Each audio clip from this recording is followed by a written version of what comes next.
Y'all know what it is. Let's go.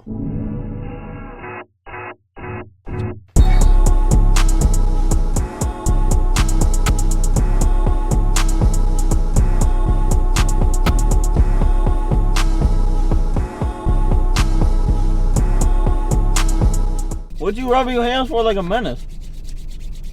Ooh, you just did some bad shit. I got a candy cane. You do got a candy cane. That motherfucker's hit. Oh my god, I have my seatbelt on too. Where you going, bro? Come on.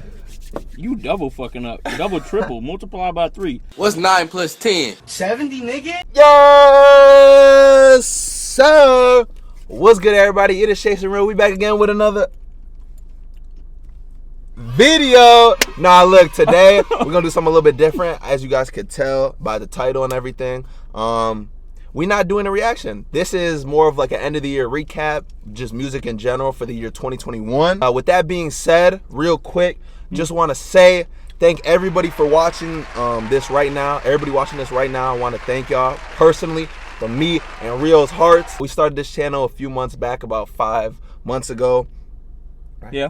About 5 months ago. Keep going. You know what I'm saying? The growth we've seen has been incredible. So we just want to appreciate y'all for coming with us on this journey, supporting us. It's been a real love since the beginning. Most definitely. Oh, this shit busting. Hell yeah, that shit is good.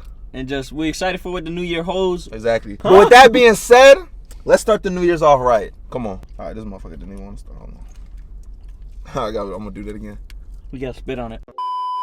But all right, with that being said, we gonna get into the New Year's right. Let's vibe out real quick with y'all. Shout out everybody watching, yo. Chasenrio 2022, hella content coming. I'm trying to tell y'all. The hella content is coming. Overtaken. Stay tuned. Over. Bring us home, Tory Lanez. Bring us home. Come on. Hey.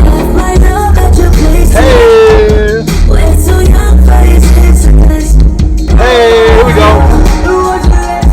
Come on.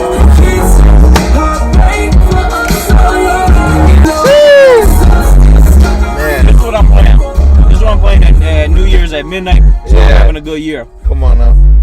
Make this year your bitch, yo. That's the moral of the story. Right, so as you guys can see, I got my notes here. All right. And the first thing we're gonna talk about is our favorite albums of the year. So this is not necessarily like a top 10 or what we think is objectively the best album of the year, like, you know, what a Grammys does or anything. This is just our personal favorites and just what we enjoyed the most, what we replayed the most on our playlist, etc., things like that. So this is in no order. Just wanted to, you know, touch on and recap the top albums of the year, like we said. Let's go. So number 1, we're gonna have Donda by Kanye West. Very impactful album. Come on now, that gotta be in there. If y'all was here with us for the experience, first reaction up there, if you want to see our reaction to that, it was very impactful. You know, him just talking about his mother, all this experiences, him asking God for forgiveness, beautiful features, production, just fantastic project. Exactly. What an experience. And next, the Isaiah Rashad, The House is Burning, easily a top 5 album of the year. I thought that his break, his little hiatus, coming back, talking about the mental traumas, the stuff that he went through, and then along with the production, you listen to Headshots, you listen to R.I.P. Young. Crazy. He had some good features on there, along with the deluxe. Fantastic project. I was really happy to hear from him, let alone, you know, just in general, and then the way he came back was beautiful. Next, we got Tory Lanez, Alone at Prom. Yes, sir. Beautiful instrumentation and vocals.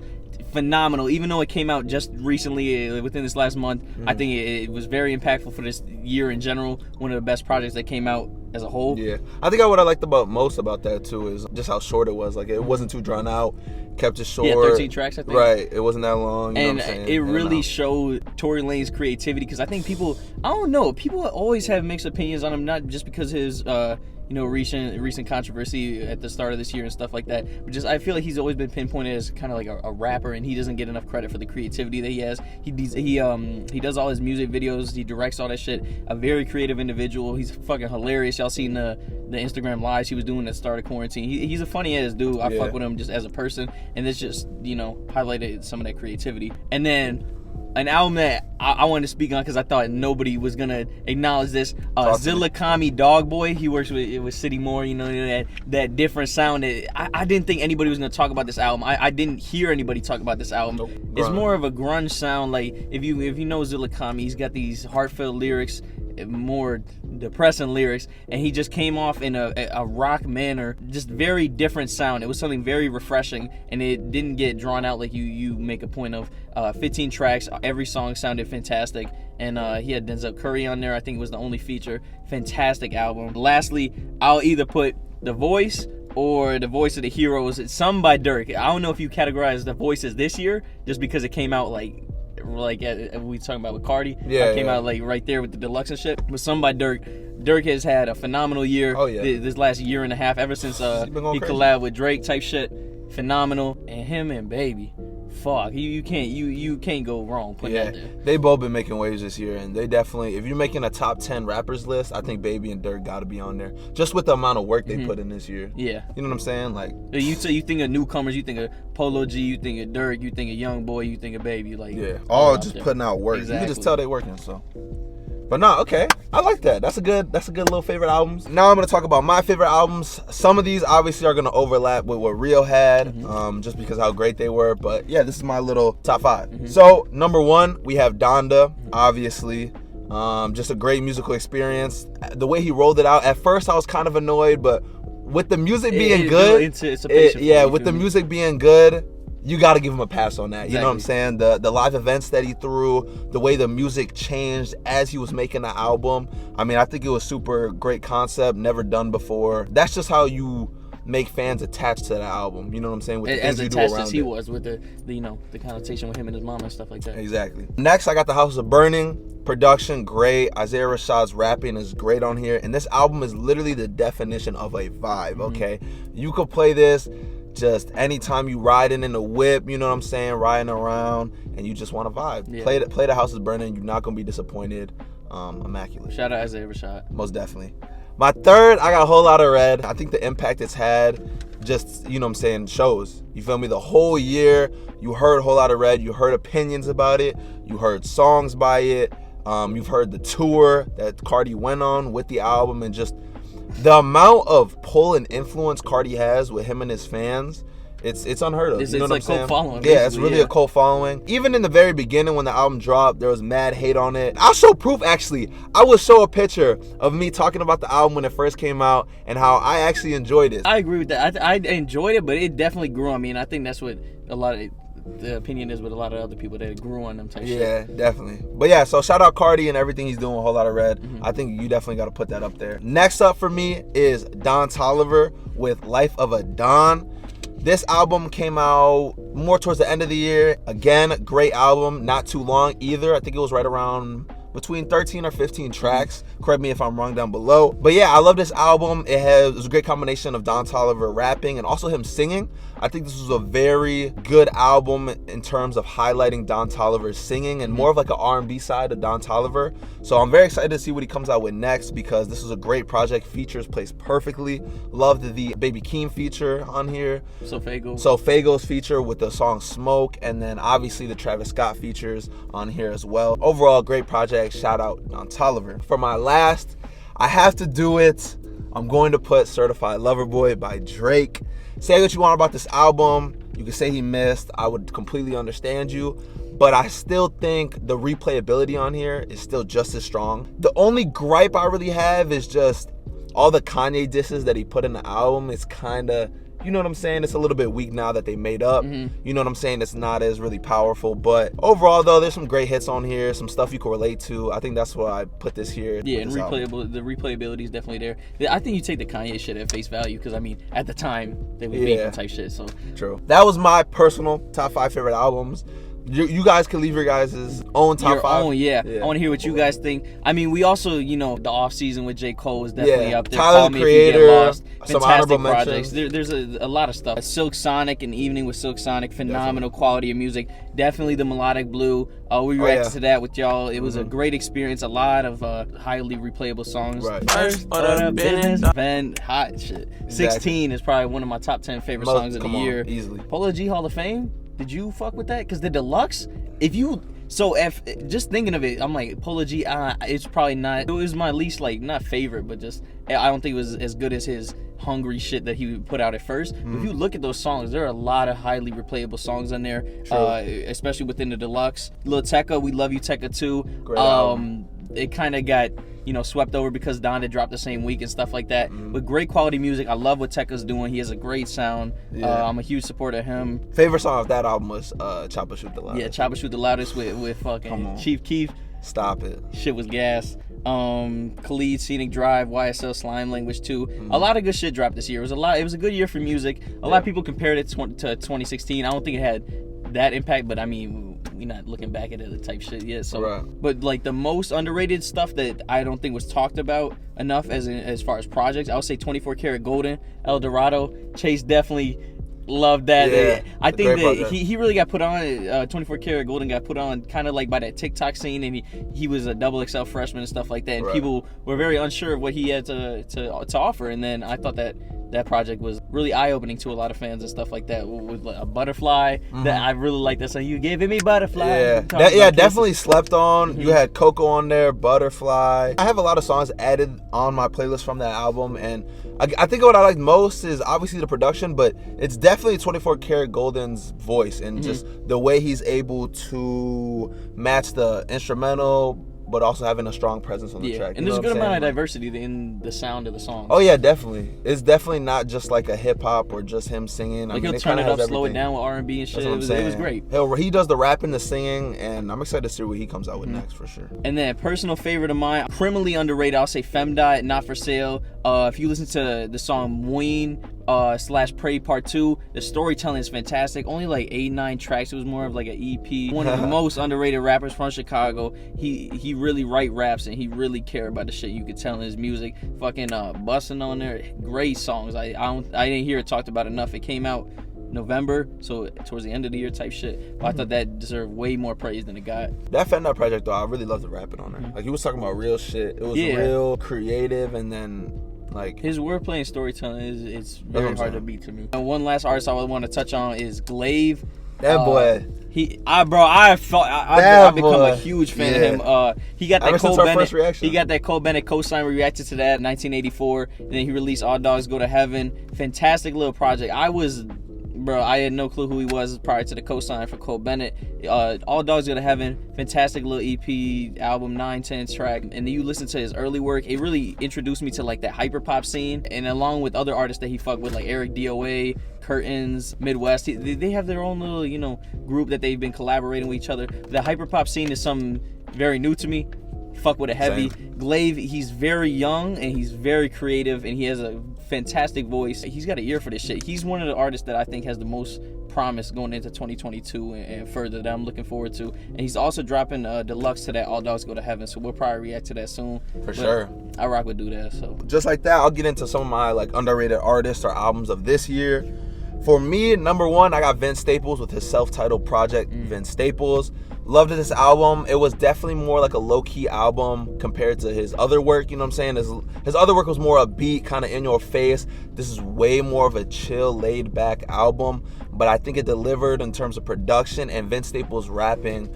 Because what he raps about on here is basically, you know what I'm saying, his life, everything he's going through at this time. It just gives you an introspective and an insight into what Vince Staples has been dealing with recently. And I love it, you know what I'm saying? Because I'm interested in Vince Staples as a character. Very interesting person. If he did a podcast, I would watch it 100%. Great project. You want a Vince Staples project or a podcast? Yeah, I definitely want a podcast. He's an entertaining dude, you know what I'm saying? If you really listen to him and his interviews and everything, he's a really entertaining dude. So make sure to check that out if you guys haven't. Second, I got Kenny Mason. I don't know if some of y'all watching this might know about this man, but very low key. He's a very young artist, up and coming. And he's hungry. That's what I like most about him. He's just a super hungry artist and how creative he is. He doesn't do just the rapping. He'll do singing. He does rapping. He does it all type of thing. You know what I'm saying? Definitely, if you haven't given a listen to his album, Angelic Hood Rat Supercut, check it out. You would definitely be pleasantly surprised. He has Freddie Gibbs on there. He has Denzel Curry on there. Oh, Denzel's Electron. I love exactly. Denzel. I think what I love most about Kenny Mason is just how creative he is. You never know what to expect with his songs. He's one of those artists that's just super diverse. He can really do a lot of things. For my third, I'm going with Wake Up Lucky with Lucky and Filthy. I think this album production, Filthy killed it. I love the video game S-type beat. So if you don't like that, you're probably not going to like this album. But Filthy killed it on the instrumentals, and the whole album kind of stays the same, so it's a very cohesive album. Sound to it, exactly. What I like most is the inspiration behind this album. Like when I listen to this album, I really feel inspired. What he's talking about, kind of believing in yourself. This album's really about believing in yourself. Yeah, confidence, and I just love it. So if you need a confidence booster, check out this album. You will not be disappointed. Right, if he confident with that lean belly shit. That's what I'm saying. So I think that was one of my gripes with Lucky with his previous music. It's like he has this really laid back monotone voice, and then the instrumentals he wrote would sometimes just not really grab me. But with Filthy on the production, this album stood out to you. Yeah, sometimes every with Lucky, track, I just feel and I'm not drawn to the lyrics sometimes. Yeah, I think his lyrics too were stronger with this one. So. Yeah, and then for my last one, I'm going with D Savage with his recent album that came out this year. Great project. If you guys haven't heard about D Savage, please give him a listen. Great tracks on here. You have Bet with the little Zelda beat in the background. You have Feel Important. You have a song with I Matt Don't Care Ox. with Trippie Redd. That shit's fire. I Don't Care with Trippie Redd. You had a song with Matt Ox. He makes great music, but he also has fun with it. And that's what I like his albums. He's a very... Because D Savage has been talked of, like...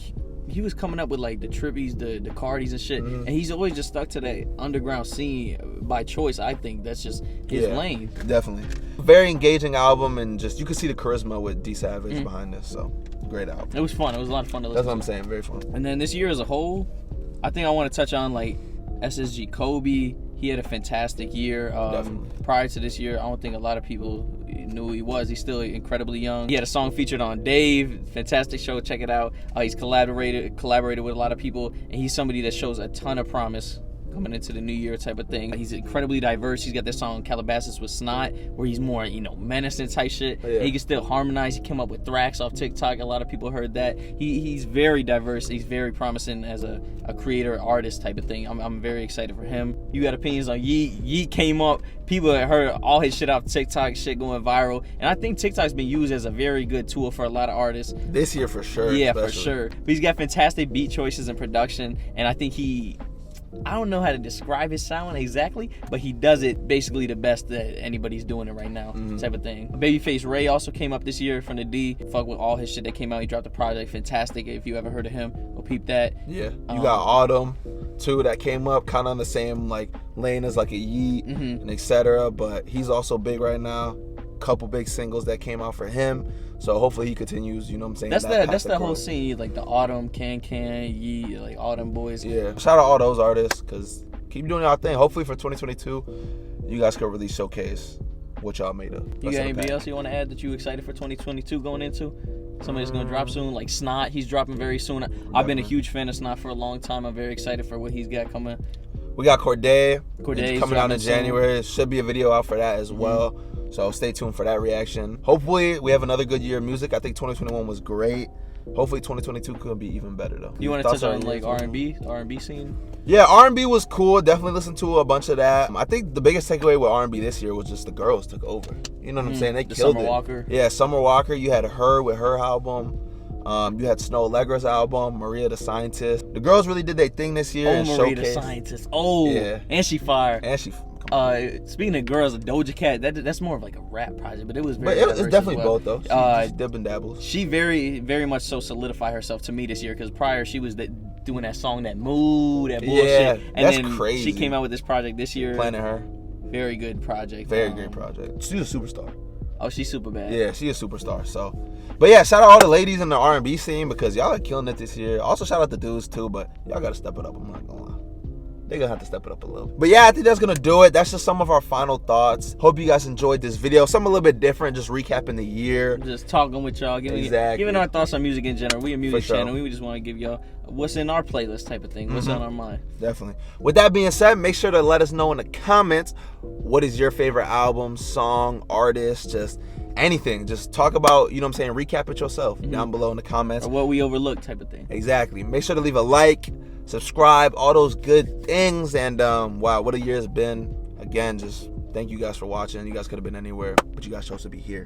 And let us know if you enjoy content like this, just us conversing, giving our thoughts type of thing. It don't always have to be reaction. We with the discussion. We here to let y'all know and connect with y'all as well. So for sure. 2022, we gonna come hard, y'all. We have mad ideas, mad channels, mad different content that we want to start producing besides just music reactions. So please stay tuned and just follow us on the social medias up top. You guys know all those good things. All sorts of stuff.